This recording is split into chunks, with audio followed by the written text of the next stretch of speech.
સુરેન્દ્રનગર જિલ્લામાં વઢવાણ ખાતે ભોગાવો નદી પર આવેલો જૂનો પુલ છેલ્લા 4 મહિનાથી બંધ હાલતમાં છે। તંત્ર દ્વારા તેનું સમારકામ શરૂ કરવામાં ન આવતા સ્થાનિક લોકોમાં ભારે રોષ જોવા મળી રહ્યો છે। સ્ટેટ વિભાગ દ્વારા બનાવવામાં આવેલો પુલ આજે પણ અડીખમ સ્થિતિમાં છે અને તેને માત્ર સામાન્ય સમારકામની જરૂર છે। જોકે સમારકામ કરવાના બદલે તંત્રએ પુલને સંપૂર્ણપણે બંધ કર્યો છે। પુલ બંધ થવાથી રાહદારીઓ અને વાહન ચાલકોને ભારે પરેશાનીનો સામનો કરવો પડી રહ્યો છે અને વૈકલ્પિક માર્ગો પર ટ્રાફિકની સમસ્યાઓ પણ સર્જાઈ છે।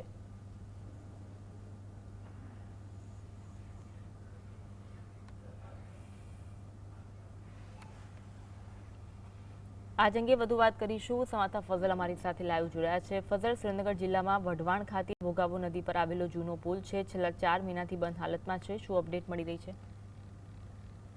ખાસ કરીને સુરેન્દ્રનગર જે વહીવટી તંત્ર છે તેમના દ્વારા જે વડોદરામાં દુર્ઘટના બની ત્યારબાદ સુરેન્દ્રનગર જિલ્લાના 13 જેટલા પુલો છે તે બંધ કરી દેવામાં આવ્યા છે। પરંતુ હાલના તબક્કામાં જે વઢવાણ નજીક આવેલો અને ધોળીપોળથી લઈ અને ભોગાવો નદીને જોડતો આ પુલ છે છેલ્લા 4 મહિનાથી બંધ કરવામાં આવ્યો છે। અત્યાર સુધીમાં કોઈ પણ પ્રકારનું સમારકામ હાથ નથી ધરવામાં આવી રહ્યું। રોજના 10,000 થી વધુ વાહનો છે ત્યાં પુલ ઉપરથી એક સમયે પસાર થઈ રહ્યા હતા, પરંતુ કોઈ પણ પ્રકારના ટેસ્ટિંગ અને કોઈ પણ પ્રકારની કામગીરી વગર જ આ પુલ બંધ કરી દેવામાં આવતા હાલ રોષ જોવા મળી રહ્યો છે।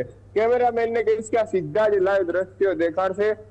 ખાસ કરીને છેલ્લા 4 મહિનાથી આ પુલ સંપૂર્ણપણે બંધ હાલતમાં કરી દેવામાં આવ્યો છે। રાહદારીઓ પણ અહીંથી પસાર નથી થઈ શકતા। બાજુમાં જે નવો બનાવેલો 2012ની સાલમાં બનાવેલો પુલ છે તે અત્યારે જર્જરિત હાલતમાં છે, એટલે વારંવાર ત્યાં ટ્રાફિક પણ થઈ રહ્યો છે અને ખાસ કરીને લોકોને હાલાકીનો સામનો પણ કરવો પડી રહ્યો છે।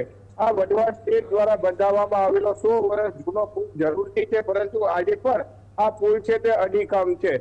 તંત્રએ પોતાની જે અલગ અલગ પ્રકારની નિષ્ફળતાઓના કારણે અને સમારકામના અભાવના કારણે છેલ્લા 4 મહિનાથી આ પુલ છે તે બંધ કરી દીધો છે, જેને લઈને રાહદારીઓને ભારે હાલાકીનો સામનો છે તે વેઠવો પડી રહ્યો છે।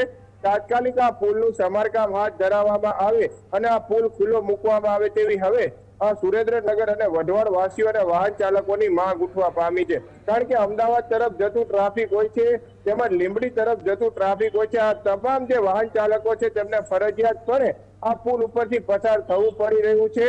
સામાન્ય રીતે આ પુલ છે તે અત્યંત જૂનો છે, પરંતુ હાલમાં પણ અડીખમ રીતે ઉભેલો છે। માત્ર સમારકામની જરૂર છે, ત્યારે તંત્ર દ્વારા હવે આ પુલનું તાત્કાલિક સમારકામ હાથ ધરી અને આ પુલ ખુલ્લો મૂકવામાં આવે તેવી માંગ ઉઠવા પામી છે। આ મુદ્દે સુરેન્દ્રનગર અને વઢવાણ વાસીઓ દ્વારા જિલ્લા કલેક્ટરને પણ આવેદન પત્ર આપી અને રજૂઆત કરવામાં આવી છે। 4 મહિનાથી પુલ બંધ કર્યા છતાં પણ હજુ સુધી આ પુલનું કોઈ પણ પ્રકારનું સમારકામ પણ હાથ ધરવામાં નથી આવ્યું। રાહદારીઓને પણ આ 3 થી 4 ફૂટની પાળી છે તે કૂદીને આવવું પડી રહ્યું છે, ત્યારે હવે તંત્ર આ પુલની સામું જોવે, તાત્કાલિક રિપેરિંગ કામ કરી અને રાહદારીઓ માટે આ પુલ ખુલ્લો મૂકવામાં આવે તેવી માંગ છે। નજીકમાં ખેતરો પણ આવેલા છે, ત્યારે ખેડૂતોને પણ પોતાના વાહનો સાથે આ પુલ ઉપરથી પસાર થવા મજબૂર બનવું પડી રહ્યું છે, ત્યારે ટ્રાફિક જામની સમસ્યા પણ વકરી રહી છે। એકમાત્ર પુલ ખુલ્લી હાલતમાં છે, તેમાં પણ 5 થી 7 ફૂટના મોટા ખાડાઓ પડી ગયા છે અને સળિયાઓ દેખાવા લાગ્યા છે।